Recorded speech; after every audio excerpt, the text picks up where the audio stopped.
Hello guys, எல்லாருக்குமே வணக்கம். இன்னைக்கு ரொம்ப வித்தியாசமான ஒரு படத்தோட ஸ்டோரி ரிவ்யூ தான் இந்த வீடியோல பார்க்க போறோம். ரேகா அப்படின்ற ஒரு லேடி இருக்காங்க. அவங்க ஊர்ல இருக்கவங்க எல்லாருமே ஒரு சூனியக்காரின்னு கூப்பிடுவாங்களாம். ஏன்னா அந்த ஊர்ல இருக்கிற எல்லா ஆண்களையும் அவங்க மயக்கி தன்வசம் படுத்தி தான் வீட்டுக்கு அழைச்சி அப்படி அவங்களோட ஒன்னா இருக்கிற ஆண்கள் எல்லாரையுமே அவங்களோட தோட்டத்துல அவங்க புதைச்சிட்டதா ஒரு கதை இருக்குங்க. சோ இப்படிப்பட்ட ரேகாக்கு 2 மகள்கள் பிறக்கறாங்க. அவங்களும் கல்யாண வயசுக்கு வளர்றாங்க. இப்போ ஆண்கள் இல்லாத அந்த வீட்ல இந்த 3 பெண்களும் சேர்ந்துகிட்டு ஒரு பயங்கரமான காரியத்தை பண்றாங்க. அது என்ன காரியம், அங்க அடுத்தடுத்து என்ன மாதிரியான ட்விஸ்டுகள் நடக்குது அப்படின்றதுதான் இந்த படத்துல சொல்லிருப்பாங்க. இப்ப இந்த படம் தமிழ் டப்பிங்கோடயே OTTல அவைலபிளா இருக்குங்க. அதை ப்ரமோட் பண்ணாதான் இந்த வீடியோவே. இன்னும் லைக் கொடுக்கலனா ஒரு சின்ன லைக்கோட உள்ள வாங்க. நீங்க இப்ப பார்த்துட்டு இருக்கிறது நம்மளுடைய ஃபிலிம் பை. படத்துடைய ஆரம்பத்திலேயே ஜெயா அப்படின்ற மாதிரி ஒரு பொண்ணை காமிக்கிறாங்க. இந்த ஜெயா இப்போ ஒரு ஹாஸ்பிட்டலுக்கு வந்திருக்காங்க போல. அங்க ஒரு டாக்டரையும் வந்து பார்த்து IVF முறையில என்ன சீக்கிரமா கர்ப்பமாக்குங்க அப்படின்ற மாதிரியும் கேட்டுக்கிட்டு இருக்காங்க. அப்போ திடீர்னு இந்த ஜெயாக்கு தான் மாமனார் கிட்ட இருந்து போன் கால் வர, ஏமா எங்க வெளியே போயிருக்க, நீனு மார்க்கெட்டுக்கு தான் வந்திருக்க மாமா, போனா ஒரு டீ போட்டு வச்சு கூட போக முடியாதா, என்ன நீ இப்படி எல்லாம் பண்ணிக்கிட்டு இருக்க அப்படின்ற மாதிரி அவங்க மாமனாரும் பயங்கரமா கத்துறாரு. இப்ப போனை வச்சிடும் அந்த டாக்டர் கிட்ட இந்த IVF ட்ரீட்மெண்ட் எடுக்கிறதுக்கு எவ்வளவு செலவாகுன்ற மாதிரி கேட்க, ஒரு 5 லட்சம் ரூபாய் வரைக்கும் செலவாகுன்ற மாதிரியும் அங்க டாக்டர் சொல்றாங்க. இப்போ 5 லட்சம் ரூபாய் ரெடி பண்ணாதான் நம்ம ஜெயாவால குழந்தை பெத்துக்க முடியும் அப்படின்ற ஒரு சிச்சுவேஷன் அமைதுங்க. இன்னொரு பக்கம் ரேகா அப்படின்ற மாதிரி இந்த படத்துடைய ஹீரோயினை காமிக்கிறாங்க. இப்ப இவங்க ஒரு சரக்கு கடையில இருக்காங்க போல. அப்படி ஊருக்கு தெரியாம சரக்கா வாங்கிக்கிட்டும் தன்னுடைய வீட்டுக்கு கிளம்பி போறாங்க. அண்ட் சுஷ்மா அப்படின்ற மாதிரி இன்னொரு பொண்ணை காமிக்க, இவங்க பயங்கரமா ரீல்ஸ் பண்ணுவாங்க. இன்ஸ்டாகிராம்ல நிறைய ஃபாலோவர்ஸ் வச்சிருக்காங்க. இப்போ தான் அக்காவுடைய கணவரோட சேர்ந்துதான் இவங்க ஒரு ரீல்ஸ் போட்டுக்கிட்டு இருக்காங்க. அந்த ரீல்ஸ் எல்லாம் பாக்குற பொதுமக்கள் கீழே வந்து கமெண்ட்ல பச்சை பச்சையா கேக்குறாங்க, உங்க அக்காவோட கணவரோடய நீ இப்படி ரீல்ஸ் போடுறியே, நீ எல்லாம் ஒரு நல்ல குடும்பத்து பொண்ணான்ற மாதிரிலாம் கேட்க, உன்னெல்லாம் உங்க அப்பா எப்படி வளர்த்தாருன்ற மாதிரி அவங்க அப்பாவெல்லாம் இழுக்கிறாங்க. இதுல அந்த சுஷ்மாக்கோ பயங்கர கோவம் வருதுங்க. இப்ப இந்த சுஷ்மாவுடைய அக்கா யாரு தெரியுமா, ஓப்பனிங்ல ஜெயான்னு ஒரு பொண்ணை காமிச்ச பாத்தீங்களா, அவங்க தாங்க. அவங்களுமே இப்போ ஹாஸ்பிட்டலுக்கு வந்துட்டு இந்த ட்ரீட்மெண்ட் பத்தி எல்லாம் விசாரிச்சுட்டு தன்னுடைய வீடு திரும்புறாங்க. வீட்டுக்குள்ள தான் கணவருக்கு 3 தம்பிகள் இருப்பாங்க. அந்த 3 தம்பிகளுக்கு அவங்க சமைக்கிறது, தான் மாமனார் மாமியாருக்கு சமைக்கிறது, இப்படி எல்லா வேலையும் நம்ம ஜெயா தாங்க பாத்துக்கணும். இங்க சுஷ்மா இருக்காங்க பாத்தீங்களா, அவங்களும் கொஞ்ச நாளாவே தன்னுடைய இன்ஸ்டாகிராம் ஃபாலோவர்ஸ் எல்லாம் கம்மியாகிட்டே இருக்கிறத கவனிக்கிறாங்க. ஃபாலோவர்ஸை ஏத்ததுக்கு அவங்களுக்கும் என்ன பண்றதுன்னு தெரியல. இங்க ஹீரோயின் இருக்காங்கல்ல ரேகா, அவங்க தன்னுடைய வீடு திரும்புறாங்க. இந்த ரேகாவுடைய 2 பொண்ணுங்க தான் நம்ம ஜெயா, இந்த சுஷ்மா. கட் பண்ணா இப்ப நம்ம ஜெயாவுடைய வீட்டை காமிக்கிறாங்க. ஜெயா கிட்டத்தட்ட 1 மணி நேரம் கிச்சன்ல எல்லாருக்கும் சப்பாத்தி சுட்டு கொடுத்துட்டு அப்படியே வெளியே வந்தா, அப்பதான் அவங்க கணவர் தான் தங்கச்சியோட ரீல்ஸ் எல்லாம் பண்ணிட்டு வந்திருக்காரு போல. ராத்திரியான சரக்க போட்டு தான் அவர் தூங்குவாரு. இப்போ அவருக்கும் சப்பாத்தி எல்லாம் சுட்டு கொடுத்துட்டு தன்னுடைய ரூம்ல வந்து உட்காடுறாங்க. எப்பவுமே ஜெயாவுடைய கணவர் கண்ணை திறந்துகிட்டே தாங்க தூங்குவாரு. இப்பயும் தான் தங்கச்சியோட சேர்ந்து அவர் ரீல்ஸ் போட்டு இருக்கிறதெல்லாம் ஜெயா கோவத்தோட பாக்குறாங்க. அப்பதான் நம்ம ஜெயாக்கு அவங்க அம்மாவான ரேகா கிட்ட இருந்து ஒரு போன் கால். போனை எடுத்த உடனே லப லப லப லபன்னு அழுதுகிட்டே இருக்காங்க. அட என்னம்மா அழுதுகிட்டு இருக்க, என்ன பிரச்சனைன்ற மாதிரி கேட்க, உடனே வீட்டுக்கு வா, அதுக்கப்புறம் உன் தங்கச்சி சுஷ்மாக்கு ஒரு கான்ஃபரன்ஸ் கால் போடு, முக்கியமான ஒரு விஷயத்த சொல்லணும் அப்படின்ற மாதிரி சொல்ல, ஜெயாவும் கொஞ்சம் பயந்து பாத்ரூமுக்குள்ள எல்லாம் வந்து, என்ன பிரச்சனை ஒழுங்கா என்கிட்ட சொல்லுன்ற மாதிரி கேட்க, நீ முதல்ல கான்ஃபரன்ஸா போடுன்ற மாதிரி இப்போ சுஷ்மாக்கும் கான்ஃபரன்ஸா போடுறாங்க. சுஷ்மா ஜெயா 2 பேருமே கேளுங்க, சீக்கிரமா வீட்டுக்கு வாங்க, எனக்கு ரொம்ப சோகமா இருக்கு, நான் என் வாழ்க்கையவே முடிச்சுக்க போறேன்ற மாதிரி அவங்க அம்மாவான ஹீரோயின் சொல்லிக்கிட்டு இருக்க, என்னதாமா பிரச்சனை, வாயை திறந்து சொன்னாதானமா தெரியும்ன்ற மாதிரி கேட்கும் போதோ, நம்ம எதிர் வீட்டுல இருக்காரே குப்தா சாரு, ஆமா அவரு போய் சேர்ந்துட்டாரு அப்படின்ற மாதிரி சொல்ல, எதிர் வீட்டுல இருக்கிறவரு போனாருன்னா அதுக்கு எதுக்கு அழுவுற, அதெல்லாம் சகஜம், நீ அப்படியே தூங்கு அப்படின்ற மாதிரி இந்த 2 பொண்ணுங்களும் சொல்றாங்க. ஐயோ அவர் போய் சேர்ந்ததே நம்ம வீட்டுக்கு வந்துதான், இப்ப அவர் நம்ம வீட்டுல பிணமா இருக்காருடி அப்படின்ற மாதிரி சொன்ன உடனே இப்ப இந்த 2 பொண்ணுங்களுக்குமே என்ன பண்றதுன்னு புரியல. கொஞ்சம் சீக்கிரமா வீட்டுக்கு வாங்கடி அப்படின்ற மாதிரியும் இப்ப அம்மா போனை வைக்கிறாங்க. அந்த இடத்துல தாங்க இந்த ரேகா அப்படின்ற மாதிரி நம்ம ஹீரோயின் உண்மையிலேயே யாரு அப்படின்ற ஒரு கதையை சொல்றாங்க. பல வருஷங்களுக்கு முன்னாடி ஒரு அழகான வாலிபனை திருமணம் பண்ணிக்கிட்டு இந்த ரேகா இந்த ஊருக்கு வந்திருப்பாங்க. ஊருக்கு வரும்போதே இந்த ஸ்லீவ்லெஸ் பிளவுஸ் போட்டு வந்ததுனால ஊருக்காரங்க எல்லாரும் நம்ம ரேகாவை உத்து உத்து பார்த்திருப்பாங்க. முக்கியமா ரேகாவோட அழகுல அந்த ஊர்ல இருக்கிற எல்லா ஆண்களும் மயங்கிருப்பாங்க. நம்ம ஹீரோயினையுமே சும்மா சொல்லக்கூடாதுங்க, அவங்க தன்னோட கண்ணாலேயே பல ஆண்களை மயக்கி, முக்கியமா எதிர் வீட்டுல குப்தா அப்படின்ற மாதிரி ஒருத்தர் இருப்பாருங்க, அவரை எப்படின்னா அடையணும்ன்ற மாதிரி ஆசைப்படுவாங்க.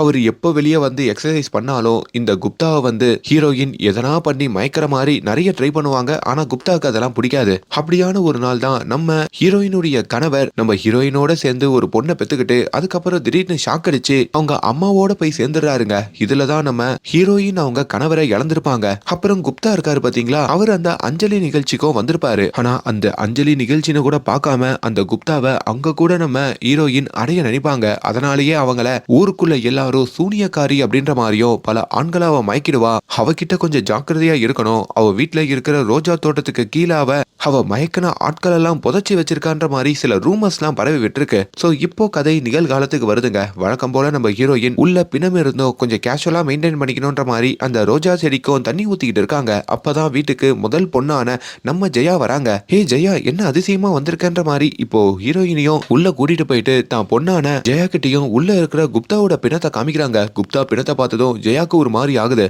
என்ன காரியமா பண்ணி வச்சிருக்க அப்படின்ற மாதிரி கேட்க கொஞ்ச நேரத்திலேயே அந்த இடத்துக்கு சுஷ்மா அப்படின்ற மாதிரி அவங்க ரெண்டாவது பொண்ணு வராங்க. இப்போ அவங்களும் அந்த பிணத்தை வந்து பாக்குறாங்க. என்ன காரியம் பண்ணி வச்சிருக்க, என்ன நடந்ததுமா அப்படின்ற மாதிரி கேட்கும் போதோ அப்பதான் ஒரு டீயை குடிச்சுக்கிட்டே உண்மையிலேயே என்ன நடந்ததுன்ற மாதிரி ஹீரோயின் சொல்றாங்க. அதாவது ரொம்ப நாளாவே இந்த எதிர் வீட்டுல இருக்கிற இந்த குப்தா சாருக்கு என் மேல ஒரு கண்ணு. ராத்திரி திடீர்னு கதவு தட்டுற சவுண்டு கேட்டது. என்னன்னு திறந்து பார்த்தா குப்தா சார் உள்ள வந்துட்டாரு. என்கிட்ட தப்பா நடக்க வந்தாரு. நான் லைட்டா தள்ளி போனேன். அதுல திடீர்னு அவர் இடிச்சுக்கிட்டு கீழே விழுந்துட்டாரு. அதுல மண்டையில அடிபட்டு போயே சேர்ந்துட்டாரு. எனக்கு என்ன பண்றதுன்னே தெரியல. அதான் உங்களை வர சொன்ன அப்படின்ற மாதிரியும் சொல்ல இதை கேட்கிற ஜெயாவுமே, அம்மா அப்போ தப்பு உங்க மேல இல்ல, அவரு உங்ககிட்ட தப்பா நடக்க வந்தாரு, அதனாலதான் அவருக்கு இப்படி ஆயிருக்கு. எப்படி பார்த்தாலும் இது தற்காப்பு அப்படின்ற மாதிரி நீங்க சேஃப் ஆயிடுவீங்க. நம்ம போலீஸ் கிட்ட உடனே இதை சொல்லிடலாம் அப்படின்னு ஜெயா சொல்லி முடிக்க, ஆனா ரெண்டாவது பொண்ணு சுஷ்மாவோ போலீஸ் கிட்ட சொன்னா அம்மாவை தான் உள்ள வைப்பாங்க, அதெல்லாம் தேவையில்லை, வேற எதனா பிளான் பண்ணலாம் அப்படின்ற மாதிரியும் சொல்றாங்க. இங்க ஹீரோயினுமே ஆமா ரெண்டாவது பொண்ணு சொல்றது உண்மைதான், நம்ம எப்படின்னா இவரை ஒரு பார்சல் கட்டி யாருக்கும் தெரியாத ஒரு இடத்துல போயிட்டு வச்சுட்டு வந்துடலாம் அப்படின்ற மாதிரியும் சொல்ல, ஆனா ஜெயா அதுக்கு மறுக்கிறாங்க. இப்படி ஒரு வேலையில அந்த குப்தாவுடைய எதிர் வீட்டை காமிக்கிறாங்க. அந்த குப்தாக்கு ஒரு பொண்ணு வேற இருப்பாங்க. அந்த பொண்ணுக்கு இன்னும் கொஞ்ச நாள்ல திருமணங்க. இது குப்தாவுடைய மனைவி. காலையில எழுந்ததும் என்ன நம்ம கணவரை காணோம் அப்படின்ற மாதிரி அங்க பால் வாங்கிட்டு இருக்காங்க. குப்தாவோட மனைவிக்கு ஆல்ரெடி தெரியுங்க, நம்ம கணவர் குப்தா எப்பவுமே நம்ம பேச்ச கேட்கறது இல்ல, எப்ப பார்த்தாலும் வெளியே தான் சுத்திக்கிட்டு இருப்பாரு அப்படின்ற மாதிரி நினைப்பாங்க. அவங்களுக்கு ஒரு பையனும் இருப்பான். அந்த பையன் கிட்டே வந்து அப்பா எங்கடா போனாரு எதனா பாத்தியான்ற மாதிரியும் அவங்க மனைவி கேட்டுக்கிட்டு இருக்க, இது அந்த குப்தாவுடைய பொண்ணுங்க. இப்படி ஒரு வேலையில தான் கணவருக்கு போன் பண்ணலாம் அப்படின்ற மாதிரி அந்த குப்தா மனைவியும் கால் பண்ண, அப்படி குப்தாவுடைய போனும் இந்த எதிர் வீட்டுல நம்ம ஹீரோயின் வீட்டுல அடிக்குதுங்க. எப்படியோ கீழே இருக்கிற அந்த போனை சுஷ்மா எடுக்கிறாங்க. நிறைய வாய்ஸ் மெசேஜ் எல்லாம் வந்திருக்கு. எங்க போய் எங்க சுத்திக்கிட்டு இருக்கீங்க, ஒழுங்கு மரியாதையா வீட்டுக்கு வாங்க, சாயங்காலம் நம்ம வீட்டுல ஃபங்க்ஷன் இருக்குன்னு உங்களுக்கு தெரியும்ல, நீங்க மட்டும் வரலனா அவ்வளவுதான் அப்படின்ற மாதிரி குப்தா மனைவியும் மிரட்டி நிறைய வாய்ஸ் மெசேஜ் அனுப்பியிருக்காங்க. இங்க நம்ம ஜெயா இருக்காங்கல்ல, அவங்க மாமனாருக்கும் கால் பண்ணி நான் என் அம்மா வீட்டுக்கு வந்திருக்கேன், என் கணவருடைய காரை தான் எடுத்துட்டு வந்திருக்கேன்னு சொல்ல, நீ பர்மிஷன் கேட்காம எப்படி உன் அம்மா வீட்டுக்கு போலான்ற மாதிரி அவங்க மாமனாரும் கத்திக்கிட்டு இருக்காரு. அப்படி ஒரு வேலையில தான் அந்த வீட்டுக்கு ஒரு இன்ஸ்பெக்டர் வராருங்க. அந்த இன்ஸ்பெக்டரை பார்த்ததும் நம்ம ஜெயா கொஞ்சம் பயப்பட, அப்பதான் அந்த இன்ஸ்பெக்டர் இந்த ஜெயாவுடைய சின்ன வயசு ஃப்ரெண்டு அப்படின்ற மாதிரி தெரியுதுங்க. அதாவது அந்த எதிர் வீட்டுல இந்த குப்தா இருக்காரு பாத்தீங்களா, அவருடைய மனைவியோட தம்பி தான் இந்த இன்ஸ்பெக்டர். இவருக்கு சின்ன வயசுல இருந்தே நம்ம ஜெயா மேல ஒரு கண்ணுங்க, ஐ மீன் ஒரு காதல். ஆனா ஜெயா வேற ஒரு பையனை திருமணம் பண்ணதுனால அந்த லவ் ஃபெயிலியர்ல இருப்பாரு. இப்போ 4 வருஷத்துக்கு அப்புறம் ஜெயாவை பார்த்ததும் அங்க ஜாலியா பேசிக்கிட்டு இருக்காரு. இப்ப நைட்டு அவங்க பொண்ணுக்கு அந்த என்கேஜ்மெண்ட் ஃபங்க்ஷனும் ஆரம்பிக்குதுங்க. இன்னும் குப்தாவை ஆளை காணோம். மனைவி துடிச்சு போய் இருக்க, இன்னொரு பக்கம் இங்க ஹீரோயின் அவங்க ரெண்டு பொண்ணுங்களும் எப்படி இந்த குப்தாவுடைய பிணத்தை மறைக்க போறோம் அப்படின்ற மாதிரி இந்த வீட்டுல இருக்கிற கம்பிலி பெட்ஷீட்னு சொல்லி எல்லாத்தையும் எடுத்துட்டு இருக்காங்க. இங்க நம்ம ஹீரோயின்கள் 3 பேருமே கஷ்டப்பட்டு அப்படியே அந்த குப்தாவுடைய உடம்ப தூக்குறாங்க. ரொம்ப கஷ்டப்பட்டு தான் தூக்க முடியுது. அப்படி தூக்கி நகர்த்திக்கிட்டு போகும்போதோ திடீர்னு இந்த குப்தா தும்புற மாதிரி அங்க இவங்களுக்கு தோணுதுங்க. எது குப்தா தும்புனாரா, அவன் தான் நேத்தே போய் சேர்ந்துட்டானே, எப்படி தும்புவான்ற மாதிரி அவங்களுக்குள்ள ஒரு டிஸ்கஷன். அப்பதான் கொஞ்சம் உத்து பார்க்கும் போதோ அந்த குப்தா இன்னும் போயே சேரல, உசுரோட தான் இருக்காருன்ற மாதிரியும் தெரிய வருது. அவரு தூக்கத்துல இருக்காரு போல, அப்படியே பிறண்டு படுகிறாரு, பாட்டெல்லாம் பாடுறாரு. இப்ப இந்த 3 பெண்களுக்குமே உசுரே திரும்பி வருதுங்க. ஆனா கொஞ்சம் பயந்துடுறாங்க. இன்னொரு பக்கம் குப்தாவோட பொண்ணும் அவங்களோட என்கேஜ்மெண்ட் பார்ட்டியில அப்படியே ஜாலியா பாட்டெல்லாம் பாடிக்கிட்டு இருக்காங்க. இங்க நம்ம சுஷ்மா இருக்காங்கல்ல, ஹீரோயினோட பொண்ணு, அவங்க தான் அம்மாவுடைய போன் எடுத்து பார்க்கும் போதோ அவங்க அம்மாவான ஹீரோயின் தான் இந்த குப்தாக்கு நேத்து ராத்திரி மெசேஜ் பண்ணி வீட்டுக்கு கூப்பிட்டுருக்காங்கன்ற மாதிரி தெரிய வருது. கார்ட்ஸ் விளையாடலான்னு நீ தான் அவரை வீட்டுக்கு கூப்பிட்டியா, என்ன பிளான் பண்ண, எங்க கிட்ட அப்போ முன்னாடி சொன்னதெல்லாம் பொய்யா, உண்மையை சொல்லுன்ற மாதிரி கேட்க அங்க ஹீரோயினான ரேஷ்மாவும் கையும் களவுமா மாட்டிக்கிறாங்க. அப்பதாங்க உண்மையாலேயே அங்க என்ன நடந்ததுன்ற மாதிரி இன்னொரு கதையை அங்க ஹீரோயின் சொல்றாங்க. அதாவது இந்த குப்தா வேலை பார்க்குற அதே இடத்துல தான் இந்த ஹீரோயினும் வேலை பார்க்கறாங்க போல. அப்படி ஹீரோயினுக்கு கொஞ்சம் அர்ஜென்ட்டா ஒரு 3 லட்சம் ரூபாய் தேவைப்பட்டிருக்கு. அவங்க ஆபீஸ்ல யாருக்கும் தெரியாம, அதாவது லக்கி பாக்ஸ்கர் முறையில அந்த காசை எடுத்துட்டு வீக்கெண்ட் முடிஞ்சு வந்ததும் அந்த காசை வச்சிடலான்ற மாதிரி ஹீரோயின் பிளான் பண்ணிருக்காங்க. ஆனா அது இந்த குப்தா எப்படியோ பாத்துருக்காரு. வேலையில சொல்லி உன்னை வேலையை விட்டு தூக்கிடுவேன்ற மாதிரியும் போலீஸ்ல எஃப்ஐஆர் போட வைப்பன்ற மாதிரியோ ஹீரோயினை மிரட்டிருக்காரு. அப்படி அவரோட சரிசமமா போயிடலாம் அப்படின்ற கேள்விப்பட்டதுனால தான் அவர் வீட்டுக்கு காட்ஸ் விளையாடலாம் அப்படின்ற மாதிரி கூப்பிட்டேன். ஆனா வீட்டுக்கு வந்த அவரோ என்கிட்ட தப்பா நடக்க வந்தாரு. கொஞ்சம் அட்ஜஸ்ட் பண்ணி போனா இந்த உண்மையை வெளியே சொல்ல மாட்டேன்ற மாதிரி சொன்னாரு. அதுல நான் தெரியாம அவரை விட்டு தள்ளி விட்டுட்டேன். அது தள்ளி விட்டதுல அவர் போய் இடிச்சுக்கிட்டாரு, இப்படி ஆயிடுச்சு அப்படின்ற மாதிரி சொல்லி முடிக்கிறாங்க. இப்ப இந்த கதையை கேட்டதும் முதல்ல நம்ம ஜெயா இருக்காங்கல்ல, அவங்க இதுக்கு மேல இந்த வீட்டுல இருக்க முடியாது. ஆல்ரெடி எங்க மாமனார் வீட்டுல பயங்கர பிரச்சனை. அதான் குப்தா உசுரோட இருக்காருல, நான் கிளம்புறேன்னு சொல்ல, அப்படியே கிளம்பாத, இன்னும் மண்டே வரல, வீக்கெண்ட் முடியல, நான் மண்டே வேலைக்கு போயிட்டு அந்த 3 லட்சம் ரூபாவை பத்திரமா வச்சதுக்கு அப்புறம் நம்ம இந்த குப்தாவை எழுப்பி விடுவோம். இப்ப எழுப்பி விட்டோம்னா நானும் மாட்டிப்பேன், போலீஸ்லயும் நம்ம சிக்கிப்போம் அப்படின்ற மாதிரி அவங்க சொல்றாங்க. ஆனா அத ஜெயாவாலையும் கேட்க முடியல. ஜெயாவும் இப்போ 5 லட்சம் ரூபாய் தேவைப்படும்ல அந்த ட்ரீட்மெண்ட் எடுக்கிறதுக்கு, அதுல அந்த காசை நான் பாதி கொடுக்குறேன்ற மாதிரி அவங்க அம்மா சொல்ல, இப்ப ஜெயா, சுஷ்மா, ஹீரோயின் அவங்க 3 பேருமே சேர்ந்து தான் அம்மாவோ மிரட்டின அந்த குப்தாவை வீட்லயே கட்டி வைக்கலாம் அப்படின்ற மாதிரியும் முடிவெடுத்து அந்த ரூம்லயும் கட்டி வைக்கிறாங்க. அடுத்த நாள் விடியுதுங்க. அந்த காலையில வரைக்குமே குப்தா வீட்டுக்கு வரலன்ற மாதிரி அவங்க மனைவி பயந்துகிட்டு இருக்க, அப்பதான் தன்னோட பொண்ணு இருக்காங்கல்ல, அவங்க எதிர் வீட்டுல இருக்கிற சுஷ்மா கூட வந்து பேசிக்கிட்டு இருக்காங்க. அதை பாக்குற குப்தாவோட மனைவிக்கும் கோவம் வருது. அந்த சுஷ்மாவோட எல்லாம் எதுக்கு பேசுறேன்ற மாதிரி தான் பொண்ணை போட்டு பயங்கரமா கத்துறாங்க. ஏன்னா இவங்களுக்கு பரம்பரை சண்டையே இருக்குங்க. ஏன்னா கொஞ்ச நாளுக்கு முன்னாடி இந்த சுஷ்மா இருக்காங்க பாத்தீங்களா, அவங்க தான் அம்மாவோட இந்த வீட்டுல இருக்கிற சமயத்துல இந்த ரீல்ஸ் மோகத்திலையும் எப்படின்னா ஃபேமஸ் ஆகணும்னு சொல்லி அந்த ஏரியால இருக்கிற நிறைய பசங்களை சேர்ந்து அவங்களோட தான் ரீல்ஸ் போட்டிருக்காங்க. முக்கியமா அதுல ஒரு பையனை முத்தமிட்டு அதையும் அது ஒரு ரீல்ஸா போட, அந்த பையன் யாருன்னா இவங்க பொண்ணு லவ் பண்ண அந்த பையங்க. அதை பார்த்து அந்த ஏரியாக்காரங்களே கொந்தளிச்சிருக்காங்க. நேரா நம்ம ஹீரோயின் ரேகா கிட்ட வந்து, உங்க பொண்ணு சுஷ்மா எப்படி ஒரு ரீல்ஸ் போட்டிருக்கா பாரு அப்படின்ற மாதிரியும் அவங்க சொல்றாங்க. இப்படி ஒரு பொண்ணு நம்ம ஏரியாலேயே இருக்கக்கூடாதுன்னு சொல்ல, அதுக்கப்புறம் ஹீரோயின் ரேகாக்கும் கோவம் வந்து தான் பொண்ணை வீட்டை விட்டு அனுப்புற மாதிரி தான் முதல் பொண்ணோட வீட்டுக்கு அனுப்பிடுவாங்க. அப்படிதான் தான் அக்காவான ஜெயா வீட்டுக்கு இந்த சுஷ்மா வந்திருப்பாங்க. அங்க வந்தும் இந்த ரீல்ஸ் எல்லாம் போட ஆரம்பிச்சிருப்பாங்க. அப்படிதான் இந்த ஜெயா கணவரோட சேர்ந்தும் அவங்க நிறைய ரீல்ஸ் போட்டு இப்ப வரைக்குமே அந்த ரீல்ஸை போட்டுட்டு இருக்கிற மாதிரி காட்டுறாங்க. இந்த ரீசனுக்காக தான் ஜெயாக்கு அவங்க தங்கச்சி சுஷ்மாவை கண்டாலே பிடிக்காதுங்க. இப்போ எதிர் வீட்டுல இருக்கிற அந்த குப்தாவோட மனைவிக்கும் இவங்க வீட்டு மேல ஒரு சந்தேகம் வருது. அதாவது இந்த 3 பெண்கள் மேல சந்தேகம் வருது. அப்படி ஸ்வீட் கொடுக்குற மாதிரி இவங்க வீட்டுக்கும் வராங்க. என்ன நேத்து என்கேஜ்மெண்ட் பார்ட்டிக்கு நீங்க 3 பேருமே வரலையே அப்படின்ற மாதிரி கேட்க, நம்ம பழைய பகையெல்லாம் மனசுல வச்சுக்கிட்டு வராம இருக்காதீங்க, கல்யாணம் இன்னும் கொஞ்ச நாள்ல வரப்போகுது, அதுக்காச்சும் வந்துருங்கன்ற மாதிரியும் சொல்ல, இப்போ அப்படியே நைஸா அந்த வீட்டுக்குள்ளேயும் பேச்சு போட்டு நுழையிறாங்க. அப்படி அந்த வீட்டுக்குள்ள மோப்பம் பிடிச்சி பாக்குறாங்க, தேங்காவெல்லாம் வைக்கிறாங்க.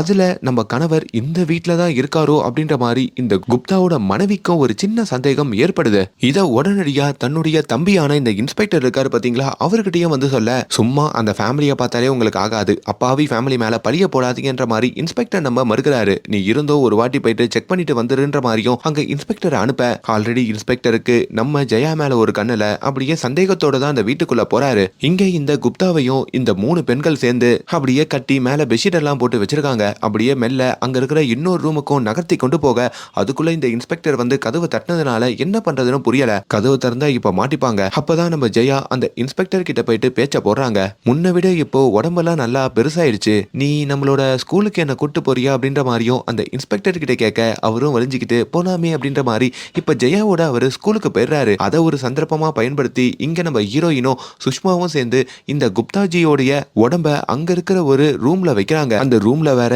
இந்த லாக்கர் பிரச்சனை இருக்கு போல. அந்த கதவு திறந்தா மூட முடியாது, மூணா திறக்க முடியாது. இங்க ஜெயா வழக்கம் போல அவங்க பள்ளிக்கூட வாசல்ல வந்து உட்காந்துக்கிட்டு அந்த இன்ஸ்பெக்டர் கிட்ட மனசு விட்டு பேசிக்கிட்டு இருக்காங்க. அப்பதான் அந்த இன்ஸ்பெக்டர் இன்னமும் நம்மள மறக்கல, அவன் இன்னும் நம்மள நினைச்சு அந்த காதல்ல தான் இருக்கான்ற மாதிரியும் அவங்களுக்கு தெரியுது. அப்பதான் ஜெயா ஒரு ட்விஸ்ட காமிக்கிறாங்க. அதாவது ஜெயாக்கு எப்படி திருமணம் ஆச்சு அப்படின்ற மாதிரி காட்டுறாங்க. இப்ப இந்த குப்தாவுடைய பொண்ணு இருக்காங்கல்ல, அவங்களுக்கு கூட திருமணம்னு சொன்னல, அந்த பொண்ணுக்கு ஆக்சுவலி ஒரு பையனை பார்த்திருப்பாங்க, ஒரு பணக்கார வீட்டு பையங்க. அந்த பையன் தான் இப்போ நம்ம ஜெயாவுடைய கணவர். அவனும் அங்க வந்து அந்த பொண்ணை பார்க்கறத விட்டுட்டு அந்த வீட்டுக்கு சமையல் பண்றதுக்காக வந்த ஜெயாவை பார்த்து அந்த கிச்சன்ல போயிட்டு ஜெயாவோட ஜாலியா இருந்திருப்பான். அதை எல்லாருமே பார்த்திருப்பாங்க. இப்போ அந்த பையனோட அம்மாவும் அந்த இடத்துல நம்ம ஜெயா விதவிதமா பூரி சுடுறத பார்த்தோம். இந்த குப்தாவோட பொண்ணு வேணாம், இந்த ஜெயா தான் எங்களுக்கு வேணும்னு சொல்லி இந்த ஜெயாவை தான் மருமகளா தேர்ந்தெடுத்து இந்த ஜெயாவை அதுக்கப்புறம் அவங்க கணவர் கல்யாணம் பண்ணிட்டு கூட்டிட்டு போயிருப்பாரு. இதுல இருந்தே இந்த ஜெயாக்கும் இந்த குப்தாவுடைய ஃபேமிலிக்கும் சுத்தமா ஆகாதுங்க. சோகம் என்னன்னா, இதே குப்தா ஃபேமிலியில தான் அந்த இன்ஸ்பெக்டரும் இருப்பாரு. அதான் சொன்னனே, அந்த குப்தா மனைவியோட தம்பின்ட்டு. அவரு மட்டும் ஜெயா கல்யாணம் பண்ணதுல உடஞ்சு போயிருப்பாரு. இப்போ இதெல்லாம் நினைச்சு பார்த்துட்டோம். அப்படியே இவங்க மறுபடியும் வீட்டுக்கு வர, வீட்டு வாசல்ல பார்த்தா இங்க ஜெயாவுடைய கணவர் வந்து நின்றுட்டு இருக்காரு. நீனா எனக்கு சொல்லாம கொள்ளாம உங்க வீட்டுக்கு வந்துட்ட, யாரு இந்த போலீஸ்காரன், எதுக்கு இவனோட போய் சுத்திட்டு வரேன்ற மாதிரி கேட்க, இல்லங்க மெடிக்கல் ஷாப் போயிருந்தேன், வரப்போ இவரு வந்தாரு, அதான் டிராப் பண்றேன்னு சொல்லி கூட்டிட்டு வந்தாருன்ற மாதிரிலாம் அங்க ஜெயா சமாளிக்கிறாங்க. இப்போ ஜெயாவை கூப்பிட்டுக்கிட்டும் அவங்க கணவர் இவங்க ஜெயாவுடைய வீட்டுக்குள்ளேயும் வர ஆல்ரெடி அங்க குப்தாவுடைய உடம்ப மறைச்சு வச்சுட்டு அங்க ஜெயாவோட அம்மாவும் தங்கச்சி சுஷ்மாவும் அப்படியே நின்னு சமாளிக்கிறாங்க. இப்போ அவங்க கிட்டயும் ஜெயா எங்க போனா அப்படின்ற மாதிரி விசாரிக்க அவங்களும் அதே மெடிக்கல் ஷாப் அப்படின்ற மாதிரி சொல்லி சமாளிக்கிறாங்க. ஆமா, உங்க அம்மாவுக்கு உடம்பு சரியில்லை, அதனால பார்க்க போறேன்னு தானே சொல்லிட்டு போனேன். ஆனா உங்க அம்மா நல்லா கன்னு மாதிரி நிக்கிறாங்களே அப்படின்ற மாதிரி கேட்டதுக்கு ஜெயா என்ன சொல்றதுன்னு தெரியாம முடிக்கிறாங்க. அப்பதான் ஜெயாவோட அம்மா ஹீரோயினும், ஏன் நல்லாலனா தான் வந்து பார்க்கணுமா, நல்லா இருந்தாலும் பார்க்க கூடாதா, என்னை பார்க்கறதுக்கு யாரு இருக்கா, எனக்குன்னு யாருமே இல்லைன்ற மாதிரியும் அழுக. இப்ப அதை பார்த்ததும் அங்க மாப்பிள்ளையும் கொஞ்சம் உருகி போறாரு. சரி ஓகே ஆண்டி, சமாதானம் ஆகுங்க, அதான் நாங்களாம் இருக்கோமே, நாங்களாம் வந்து உங்களை பார்க்கறோம் அப்படின்ற மாதிரியும் சொல்ல, இதான் என்னோட மாப்பிள்ளைக்கு அழகு, நீங்க இன்னொரு நாள் வாங்க, உங்களுக்கு இலியானா சிக்கன் செஞ்சு கொடுக்குறேன் அப்படின்ற மாதிரி சொல்ல, இலியானா சிக்கனா, அது இன்னைக்கே செஞ்சு கொடுங்க, நான் இங்கேயே தங்கிடுறேன் அப்படின்ற மாதிரி அங்க நம்ம ஜெயாவோட கணவர் சொல்றாங்க. எது இவர் இங்க தங்கினா நம்ம எப்படி குப்தாவை பாத்துக்கிறதுன்ற மாதிரி இந்த 3 பெண்களுக்கும் ஒன்னும் புரியல. உங்களுக்கு முக்கியமான வேலை இருக்கு, கார் டிக்கில இருக்கிற டாக்குமெண்ட்டை உங்க அப்பா கிட்ட கொடுக்கணும்னு சொன்னீங்களே, நீங்க கிளம்புங்கன்ற மாதிரி ஜெயா சொல்ல, அப்பா கிட்ட நான் சமாளிச்சுக்கிறேன்ற மாதிரியும் அவர் சொல்றாரு. அப்பதான் இந்த ஜெயாவோட கணவரும் தான் அப்பாவுக்கு கால் பண்ணி, இன்னைக்கு ஜெயா வீட்லயே நான் தங்கிட்டு வந்துடுறேன். ஆமாமா, ஜெயாவுடைய வீடு ரொம்ப பெருசா தான் இருக்கு, நம்ம பிசினஸுக்கு கரெக்டா இருக்கும், எதனா பண்ணி இந்த வீட்டை நம்ம பேர்ல எழுதி வாங்கிக்கலாம். ஜெயாவோட அம்மா ஹீரோயினுக்கு எதனா வாடகை வீட்டை புடிச்சு கொடுத்துடலான்ற மாதிரி இவரு ஒரு பிளான போட்டுக்கிட்டு இருக்காரு. இப்ப இந்த 3 லேடிஸும் இவரை வச்சுக்கிட்டு வேற ராத்திரி நம்ம எல்லாத்தையும் சமாளிக்கணுமான்ற மாதிரியும் மண்டையெல்லாம் பிச்சுக்கிறாங்க. அப்படி அந்த கணவர் கேட்ட மாதிரியே அன்னைக்கு ராத்திரி இலியானா சிக்கனையும் இவங்க செஞ்சு கொடுக்க இவரும் சரக்க போட்டுட்டு அந்த சிக்கனை முழுசா சாப்பிட்டுட்டு மேலே இருக்கிற நம்ம ஹீரோயினுடைய ரூம், அதாவது ஜெயா அம்மாவுடைய ரூம்ல வந்து படுக்கிறாரு. அங்கேயும் ஜெயாவோட அம்மா ரொம்ப அழகான போட்டோவெல்லாம் பார்த்துட்டு, ஆஹா நம்ம மாமியார் எவ்வளவு அழகா இருக்காங்கன்ற மாதிரி அதையும் போட்டோ எடுத்து வச்சுக்கிறாரு. இங்க குப்தாவோட மனைவி இருக்காங்கல்ல, அவங்களுக்கு ஒரு அதிர்ச்சியான செய்தி வருதுங்க. அதாவது அவங்க பொண்ணு உட்காந்து அழுதுகிட்டு இருக்காங்க. ஏமா கல்யாணத்தை வச்சுட்டு அழுதுற அப்படின்ற மாதிரி கேட்டதுக்கு தனக்கு இப்படி ஒரு மெசேஜ் வந்திருக்கிறதா காமிக்கிறாங்க. அதாவது அப்பா திரும்பி வரணும்னா எனக்கு 6 லட்சம் ரூபாய் பணம் வேணும் அப்படின்ற மாதிரி யாரோ கேட்டிருக்காங்களாம். அப்படி மட்டும் கொடுக்கலனா அப்பாவை திருப்பி கொடுக்க மாட்டேன் அப்படின்ற மாதிரியும் சொல்றாங்க. இதை கேட்கும் போதோ அவங்க மனைவியும் ரொம்ப பயப்படுறாங்க. அங்க போலீஸ் இன்ஸ்பெக்டர் இருக்காரு பாத்தீங்களா, அவருமே யார் இந்த காரியத்தை பண்றா, பணத்தெல்லாம் கேட்டு மிரட்டுறாங்களே அப்படின்ற மாதிரி இவங்க யாருக்கும் ஒன்னும் புரியல. எப்படின்னா பணத்தை ரெடி பண்ணி கொடுத்துடலாம், அப்படி அந்த பணத்தை அவன் எடுக்க வரப்போ அவனை கையும் களவுமா பிடிச்சிடலான்ற மாதிரி தான் இவங்க ஒரு பிளானை போடுறாங்க. அண்ட் அங்க இன்னொரு பிளாஷ்பேக் ஓப்பன் ஆகுதுங்க. யாரு, நம்ம ஹீரோயின் ரேகா பத்தி தான். அவங்க தான் கணவர் போய் சேர்ந்ததுக்கு அப்புறம் இன்னொரு திருமணம் பண்ணதா சொல்லப்படுது. அந்த திருமணத்துல தான் அவங்க 2வது பொண்ணான சுஷ்மாவை பெத்துக்கிட்டதாகவும் சொல்லப்படுது. அதுக்கப்புறம் அந்த கணவரோடையும் வாழாம அவங்க வீட்லயே ஒரு ப்ரௌசிங் சென்டர் ஆரம்பிச்சிருக்காங்க. அந்த ப்ரௌசிங் சென்டர்ல நிறைய தவறான படங்களை நிறைய ஊர் ஆண்களுக்கெல்லாம் காமிச்சு அவங்களெல்லாம் மயக்கிருக்காங்க. அப்படி அவங்கள எல்லாரையும் மயக்கி அவங்களுக்கு வசியமான ஆண்கள் எல்லாரையும் அவங்க வீட்டுல இருக்கிற ரோஜா செடிக்கு கீழே புதைச்சதா அங்க சொல்லப்படுது. இப்படி நிறைய ரூமர்ஸ் நம்ம ஹீரோயினை சுத்தி இருக்கோங்க. இதெல்லாம் உண்மையா பொய்யா அப்படின்ற மாதிரி இப்ப வரைக்கும் யாருக்குமே தெரியாது. ஏன் அவங்க பொண்ணுங்களுக்கு கூட தெரியாதுங்க. இப்ப நம்ம ஜெயா இருக்காங்க பாத்தீங்களா, அவங்க அந்த போலீஸ்காரரை பார்க்க வரப்போ அந்த போலீஸ்காரரும் இந்த குப்தாவை கடத்தி வச்சிருக்கிறவங்க பணம் கேட்டிருக்காங்க, அவரை யாரோ இந்த பணத்தை வச்சு மிரட்டுறாங்க போல இருக்கு அப்படின்ற மாதிரியும் சொல்லிட்டு இருக்க, இதை கேட்கிற ஜெயாவும் பீதி ஆகுறாங்க. கடத்தி வச்சிருக்கிறது நமக்கு தெரியாம யாரு பணம் கேட்கறா அப்படின்ற மாதிரி தான் அம்மா மேலேயும் தான் தங்கச்சி மேலேயும் ஜெயாக்கு சந்தேகம் வருது. இப்ப என்ன போலீஸ்ல முடிவு பண்ணிருக்கீங்க மாதிரி கேட்டதுக்கு தெரியல, ஒவ்வொரு வீடா செக் பண்ணலான்னு இருக்கோன்னு சொல்ல, அப்படி நம்ம வீட்டுல செக் பண்ணா நம்ம மாட்டிப்போமேன்ற மாதிரி ஜெயாவும் பயப்படுறாங்க. இப்ப அவங்க போலீஸ்காரர்கிட்டையும் ஏதோ ஒண்ணு சொல்லி சமாளிச்சுட்டு இப்ப தன்னுடைய வீட்டுக்கு வராங்க. ராத்திரி நம்ம ஜெயாவுடைய கணவர் அங்க தூங்கிக்கிட்டு இருக்க, அப்ப நம்ம ஜெயாவுடைய அம்மா யாருக்கும் தெரியாம அங்க வெளியே போறதையும் நம்ம ஜெயா கவனிக்கிறாங்க. ஜெயா வெளியே போறத அங்க இந்த சுஷ்மா கவனிக்க, அப்படி ஒருத்தர் பின்னாடி ஒருத்தர் ஃபாலோ பண்ணிக்கிட்டு அங்க போறாங்க. அப்படி நம்ம ஜெயாவுடைய அம்மா ரேகா இருக்காங்கல்ல, அவங்க ஒரு சாராய கடைக்கு தாங்க வந்திருக்காங்க. அந்த ஷட்டரை திறந்து அப்படியே உள்ள வந்தா இன்னொரு ஷட்டரை திறந்து நம்ம ஜெயா உள்ள வராங்க. அங்க இன்னொரு ஷட்டரை திறந்து சுஷ்மா உள்ள வராங்க. இங்க என்ன நடக்குது, என்ன பண்ணிக்கிட்டு இருக்கீங்க அப்படின்ற மாதிரி கேட்க, அப்பதான் அங்க இன்னொரு ஷட்டர் திறந்து 4ஆவதா ஒரு நபர் உள்ள வராரு. அவரு வேற யாரும் இல்ல, இந்த ஹீரோயின் ரேகாவுடைய 2வது கணவருங்க. ஆக்சுவலி இவர் தான் அந்த சுஷ்மாவுடைய அப்பா. தான் முதல் கணவர் பிரிஞ்ச கையோட நம்ம ஹீரோயின் ரேகாவுடைய வீட்டு வாசலை யாரோ தட்டிருப்பாங்க. யாருன்னு பார்த்தா இவரு தான். இவரோட சேர்ந்து சந்தோஷமா இருந்தது மூலயமா இவங்க 2வது வாட்டி பிரெக்னன்ட் ஆயிருப்பாங்க. அது மூலயமா தான் சுஷ்மா பிறந்திருப்பாங்க. இது எல்லாம் அந்த ஊர்ல இருக்கிற எல்லாரும் பார்த்திருப்பாங்க, எல்லாருக்கும் தெரிஞ்ச கதைங்க. ஆனா சுஷ்மா பிறந்ததுல இருந்து அவங்க அப்பாவான இவரு தலைமறைவாயிருப்பாரு. சுஷ்மா அப்பாவை பார்க்கணும்னு எவ்வளவு கேட்டிருந்தாலும் தான் அம்மாவான ரேகாவும் அப்பா எங்க இருக்காருன்னு சொல்லியிருக்க மாட்டாங்க. இப்பதான் அவரு முன்னாடி வந்த உடனே கண் கலங்கி போய் நீங்க எங்க போனீங்கன்ற மாதிரி கேட்க, அப்பதான் நான் ஒரு சீக்ரெட் மிஷன்ல இருந்தேன், கவர்மெண்ட் சார்பா தான் அந்த மிஷன் பண்ணிக்கிட்டு இருக்கேன், அதான் என்னால இங்க வர முடியல அப்படின்னு அவர் சொல்றாரு. சரி பணத்தை எடு அப்படின்ற மாதிரி தான் மனைவி கிட்ட கேட்க, இப்போ அவங்களும் அந்த 3 லட்ச ரூபாய் பணத்தை எடுக்கிறாங்க. அப்பதான் தான் பொண்ணுக்கும் தெரியுது. அப்போ இவர்கிட்ட அந்த பணத்தை கொடுக்கறதுக்காக தான் நீ அந்த குப்தாவை அப்படி பண்ணியா அப்படின்ற மாதிரி கேட்க, இதெல்லாம் ஒரு பக்கம் போக இன்னொரு பக்கம் இந்த குப்தாவோட மனைவியும் அவங்க பொண்ணும் அந்த 6 லட்ச ரூபாய் பணத்தை அந்த கடத்தவனுக்காக வைக்கிறதுக்கு வராங்க.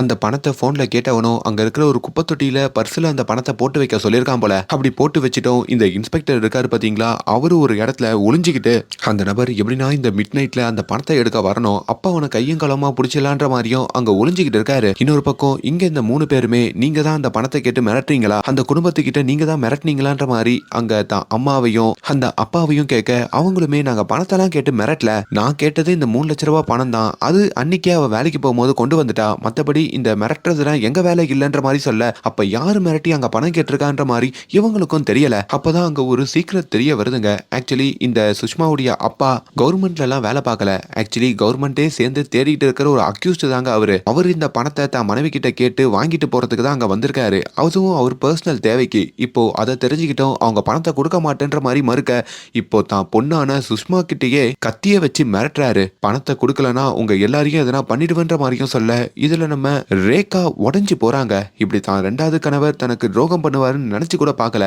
அந்த பணத்தையும் அவர் மூஞ்சில தூக்கி எறிஞ்சிட்டு தான் பொண்ணு அங்க காப்பாத்துறாங்க. இப்ப 2 பொண்ணுங்களும் தான் அம்மாவை பிடிச்சி பயங்கரமா கத்துறாங்க. ஊருக்காரங்க சொல்ற மாதிரி நீ ஒரு தப்பான ஆளுதான் போல இருக்கு, உன்னாலதான் இப்போ எவ்வளவு கஷ்டப்படுறோம் அப்படின்ற மாதிரி சொல்லிக்கிட்டு இருக்க. இன்னொரு பக்கம் இந்த போலீஸ்காரர் இருக்காரு பாத்தீங்களா, அவரு ஒளிஞ்சிருக்காருன்னு சொல்லி அப்படியே தூங்கிடுறாருங்க. அவர் தூங்கின கேப்ல அந்த 6 லட்ச ரூபாய் பணத்தை அந்த பர்ஸ்ல இருந்து யாரோ எடுத்துட்டு போயிடுறாங்க. அப்படி அந்த நபரையும் இந்த போலீஸ்காரர் கோட்டை விடுறாரு. இப்ப இந்த 3 பெண்களும் அவங்க வீட்டுக்கு வராங்க. அங்க கடத்தி வச்சிருக்கிற குப்தாவையும் அப்படியே ரிலீஸ் பண்ணலாம் அப்படின்ற மாதிரி நினைக்கிறாங்க. இன்னும் ஒரு நாள் இருக்கு, அது வரைக்கும் குப்தாவை இங்க வச்சிருக்கலாம் அப்படின்ற மாதிரி அவங்க அம்மா சொன்னாலும் கேட்க மாட்டாங்க. 2 பொண்ணுங்களுக்கும் அம்மா மேல அவ்வளவு கோவம் வருதுங்க. அப்படி இவங்க 3 பேர் சண்டை போட்டுட்டு இருக்கும் போதோ அங்க உண்மையாலேயே குப்தா சுயநினைவுக்கு வந்துடுறாரு. அவரும் வெளியே போகணுன்ற மாதிரி துடிக்கிறாரு. இப்ப அந்த குப்தாவையும் 3 பெண்களும் சேர்ந்து எப்படியோ அந்த இடத்துல கீழே தள்ளுறாங்க. இதுல ஹீரோயின் ஜெயாக்கு பயங்கர கோவம் வந்து அங்க ஒரு தேங்காவை எடுத்து குப்தா மேலேயே அடிக்க, அவர் மறுபடியும் மயக்கம் போட்டு கீழே விழறாருங்க. இது எல்லாம் வெளியே தூங்கிக்கிட்டு இருக்கிற நம்ம ஜெயாவுடைய கணவருக்கு கேக்குதுங்க. உள்ள என்ன நடக்குது, என்ன பயங்கரமான சவுண்ட் எல்லாம் கேக்குதுன்ற மாதிரியும் அங்க அவர் நோண்டி நோண்டி கேள்வி கேட்க, தான் மனைவி ஜெயாவையும் பார்த்துட்டு, ஓ நீ அந்த இன்ஸ்பெக்டரை கூட்டிட்டு வந்து இந்த ரூம்ல ஒன்னா இருக்கியா, அதனாலதான் இப்படி ஒரு சவுண்டா அப்படின்ற மாதிரி கேக்குறாரு. ஜெயாக்கு ரொம்ப நாளாவே தான் கணவர் மேல கோவம் இருந்திருக்கோங்க. இப்போ ஆல்ரெடி கோவத்தோட உச்சத்துல இருக்கிறதுனால, ஆமா நான் அந்த இன்ஸ்பெக்டரோட ஒன்னா தான் இருந்தேன், இதுக்கு மேல உன்னோட வாழ முடியாது, உனக்கு நான் விவாகரத்து கொடுத்துடுறேன், இங்க இருந்து வெளியே போன்ற மாதிரி தான் கணவரையே ஜெயா அடிச்சு விரட்ட, தான் கணவர்கிட்டையும் இது வரைக்கும் திருமணமான 4 வருஷத்துல மட்டும் நீ எவ்வளவு சந்தோஷமா என்ன பாத்துக்கிட்ட, வீட்டுல ஒரு அடிமை மாதிரி தானே என்ன வச்சு நடத்துனீங்க, உங்களுக்கு சமைச்சு போறது தானே ஒரு வேலையா பார்க்க சொன்ன, இதெல்லாம் பண்ணிட்டு என் தங்கச்சியோட சேர்ந்து ரீல்ஸ் போடுறேன்னு சொல்லி அவ பின்னாடி வேற சுத்தன, கொஞ்ச நஞ்ச அட்டுழியமா பண்ணிருக்க, உன்னோட என்னால எப்படி வாழ முடியும்ன்ற மாதிரியும் அங்க கதறி அழுது தான் கணவரை அங்க சட்டையே இல்லாம வெளியே பிடிச்சி தள்ளுறாங்க. இப்ப இதையெல்லாம் இந்த ரேகாவும் அவங்க தங்கச்சி சுஷ்மாவும் பாத்துக்கிட்டு இருக்க, ஜெயா வீட்டுக்கு வந்ததும் அங்க சுஷ்மாவும், நான் ஒன்னும் உன் கணவரோட தப்பா சேர்ந்துதான் ரீல்ஸ் போடல, அவர் என் மாமா அப்படின்ற ஒரு முறையில தான் கொஞ்சம் உரிமையா ரீல்ஸ் போட்டேன், ஆனா அது தப்பு தான், நான் ஒத்துக்கிறேன், நீ என்ன தப்பா நினைக்காதன்னு சொல்ல, எனக்கு எங்கேயுமே வாழ்றதுக்கு இஷ்டம் இல்ல, அவரோடையும் வாழ முடியாது, உங்களோடையும் வாழ முடியாது, இந்த பிரச்சனை எல்லாம் சால்வ் ஆனதுக்கு அப்புறம் உங்க யாரு கண்ணுக்கும் தெரியாத அளவுக்கு நான் எங்கன்னா போயிட போறேன் அப்படின்ற மாதிரியும் ஜெயா சோகத்தோட சொல்றாங்க. அதை 2 பேருமே ஒரு மாதிரி உருக்கமா கேக்குறாங்க. இப்ப அந்த ராத்திரி பயங்கரமா மழை பெஞ்சுக்கிட்டு இருக்குங்க. விடிகாலையில காமிக்கிறாங்க. விடிகாலையில அங்க வீட்டுக்குள்ள இருக்கிற குப்தாஜி இருக்காரு பாத்தீங்களா, அவரு எப்படியோ அங்க இருந்து தப்பிக்கிறாரு. காலங்காத்தாலேயே தப்பிச்சு அங்கிருந்து எதிர் வீடான தன்னுடைய வீட்டுக்கும் அவரு போறாரு.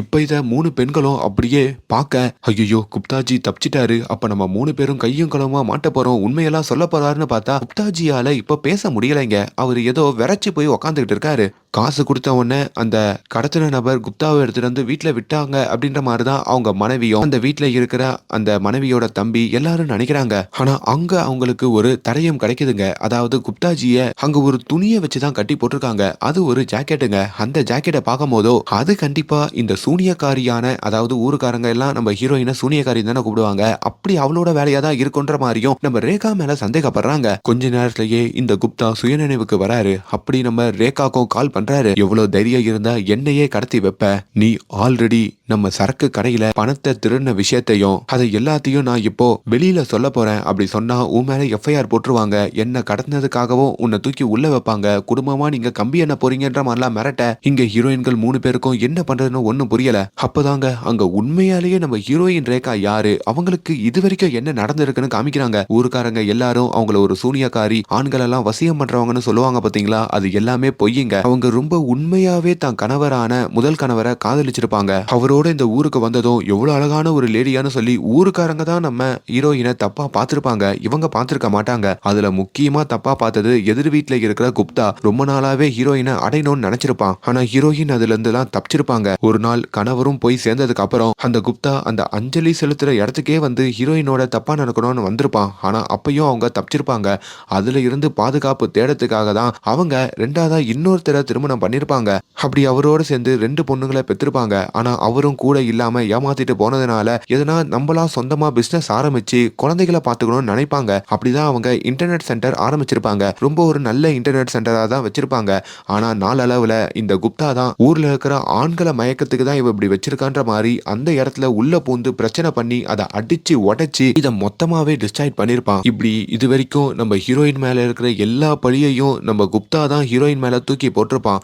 அப்படி போட்டாச்சு ஹீரோயினை அடையணும்னு சொல்லி தான் இத்தனை வருஷம் காத்திருக்கான். அது எல்லாமே ஹீரோயினும் தங்களோட பொண்ணுங்க கிட்ட இப்ப சொல்லி புரிய வைக்கிறாங்க. ஒரு வழியா அம்மாவை புரிஞ்சுக்கிற 2 பொண்ணுங்களுமே அம்மாவை எப்படின்னா உதவி பண்ணணும் அப்படின்ற மாதிரி நினைக்கிறாங்க. அம்மா கூட இருக்கணும்னு நினைக்கிறாங்க. அப்பதான் அவங்களோட கடைசி ஆயுதத்தை பயன்படுத்தலாம் அப்படின்ற மாதிரி அவங்க ஒரு பிளான போட, நாளைக்கு குப்தாவுடைய பொண்ணுக்கு திருமணம் அப்படின்றதுனால ராத்திரி எல்லாரும் இந்த ட்ரெஸ் எடுக்கிறதுக்காக வெளியே போயிருக்காங்க. குப்தா மட்டும் தாங்க இப்ப வீட்டுல தனியா இருக்காங்க. அப்படி குப்தா வீட்டுல தனியா இருக்கும் போதோ இங்க ஜெயா இருக்காங்கல்ல, அப்படி குப்தாவோட வீட்டுக்கு வந்தோம் தான் வீட்டுக்கு வா அப்படின்ற மாதிரியும் கூப்பிடுறாங்க. குப்தாவும் ரொம்ப எக்ஸைட் ஆகுறாரு. ஆஹா, அம்மாக்காக வெயிட் பண்ணா அம்மா பொண்ணுங்கன்னு சொல்லி 3 பேரையுமே நம்ம அடைய போறோம் போல இருக்கேன்ற மாதிரியும் அவரும் பேராசப்பட்டு இப்ப அந்த வீட்டுக்கு வர இந்த 3 லேடிஸுமே அங்க நைட் ட்ரெஸ் எல்லாம் போட்டுக்கிட்டு அங்க குப்தாக்கு கூல்ட்ரிங்க்ஸ் எல்லாம் கொடுத்து மயக்கிறாங்க. இப்ப குப்தாவும் இந்த உண்மையெல்லாம் நான் வெளியே சொல்லாம இருக்கணும்னா, நீங்க ஜெயிலுக்கு போகாம இருக்கணும்னா 3 பேரும் சேர்ந்து டான்ஸ் ஆடுங்க, அதுக்கப்புறம் என் கூட ஒன்னா இருக்குன்ற மாதிரிலாம் கட்டாயப்படுத்த இப்போ அங்கேயும் 3 பேரும் சேர்ந்து டான்ஸ் ஆடுறாங்க. அதுக்கப்புறம் குப்தா மெசாஜ் எல்லாம் பண்ண சொல்றாரு. அப்படி 3 லேடிஸும் சேர்ந்து அங்க மசாஜ் எல்லாம் பண்ற மாதிரி அப்பதாங்க அதை எல்லாத்தையுமே இந்த சுஷ்மா இருக்காங்க பாத்தீங்களா, அவங்க போன்ல வீடியோ எடுக்கிறாங்க. கொஞ்ச நேரத்திலேயே அங்க ஒரு மெசேஜையும் குப்தாவோட மனைவிக்கு போட்டு விடுறாங்க. உங்க கணவர் வேணும்னா இந்த வீட்டுக்கு வாங்க அப்படின்ற மாதிரி சொல்ல, இப்படி அவங்க கணவரையும் இந்த 3 லேடிஸோட இருக்கிறத அவங்க மனைவி பாத்துறாங்க. என்ன காரியம் பண்ணிட்டு இருக்கீங்கன்ற மாதிரியும் கேட்க, உங்க உடம்பு சரியாயிடுச்சா, வீட்டுல மட்டும் கல்லு மாதிரி உட்காந்து இருக்கீங்களே அப்படின்ற மாதிரியும் கையும் களமா பிடிக்கிறாங்க. இப்ப அந்த 3 பொண்ணுங்களும் இப்ப குப்தாவுடைய சுயரூபம் என்னன்னு அவங்க மனைவிக்கும் வெளிச்சம் போட்டு காமிக்க குப்தா இன்னும் டென்ஷன் ஆகுறாரு. தான் மனைவி கிட்டையும் இந்த 3 பேரும் தான் என்ன கடத்தி வச்சிருந்தாங்க, நம்ம கடையில இருந்து 3 லட்சம் ரூபாய் இந்த ஹீரோயின் ரேகா திருடிட்டா, அதை சமாளிக்க தான் இதெல்லாம் பண்ணிக்கிட்டு இருக்கான்ற மாதிரியும் சொல்ல, இப்ப ரேகாவும் கண்ணீர் விட்டு அழுதபடி தனக்கு நடந்த கொடுமையை பத்தி அங்க குப்தாவோட மனைவிக்கு சொல்றாங்க. நான் அப்படி எடுத்ததுனால உங்க கணவர் அன்னைக்கு என்கிட்ட தப்பா நடக்க வந்தாரு. அப்படி நடக்க வந்துதான் அவர் கீழே தடுக்கி விழுந்தாரு. ஆனா ஊருக்குள்ளதான் உங்க கணவர் என்ன ஒரு தப்பான பொண்ணுன்ற மாதிரி காட்டி வச்சிருக்காரு. அதை வச்சு இப்பயும் நான் தான் குற்றவாளின்ற மாதிரியும் உங்ககிட்ட காமிச்சிக்கிட்டு இருக்காரு. ஆனா அவர் தான் இதெல்லாம் பண்ணாருன்ற மாதிரியும் அங்க சொல்றாங்க. அதை மீறியும் நீங்க இப்ப போலீஸ் கிட்ட இதை சொன்னீங்கன்னா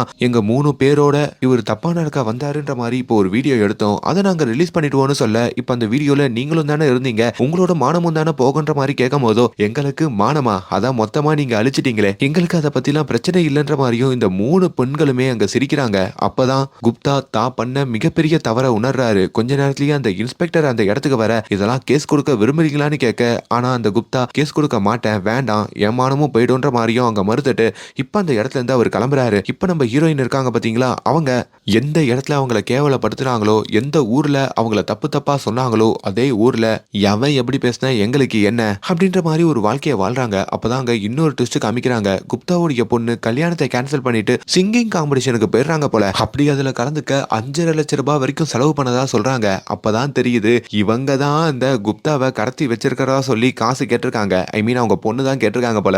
அதையும் நினைச்சு பார்த்துட்டு இப்ப இந்த 3 பெண்களும் சிரிக்க, அட்லாஸ்ட் இவங்க 3 பேருமே எந்த ஊர்ல அவங்கள தப்பா பேசினாங்களோ அதே ஊர்ல சந்தோஷமா டான்ஸ் ஆடிக்கிட்டு, எவன் நம்மளை பத்தி தப்பா பேசினாலும் பரவாயில்ல, நம்ம வாழ்க்கையை நம்ம வாழணுன்ற மாதிரி வாழ ஆரம்பிக்கிற மாதிரி இந்த படத்தோட கதை முடியுதுங்க. ரொம்ப வித்தியாசமான ஒரு படம் பார்க்கணும்னு தோணுச்சுன்னா கண்டிப்பா இந்த படத்தை தமிழ் டப்பிங்கோடய ட்ரை பண்ணி பாருங்க. அதுக்காக தான் அதை ப்ரமோட் பண்ண இந்த வீடியோ. அண்ட் மேலும் இந்த மாதிரியான வீடியோஸை தொடர்ந்து பார்க்கறதுக்கு நம்ம சேனலை சப்ஸ்கிரைப் பண்ணுங்க. Thank you so much.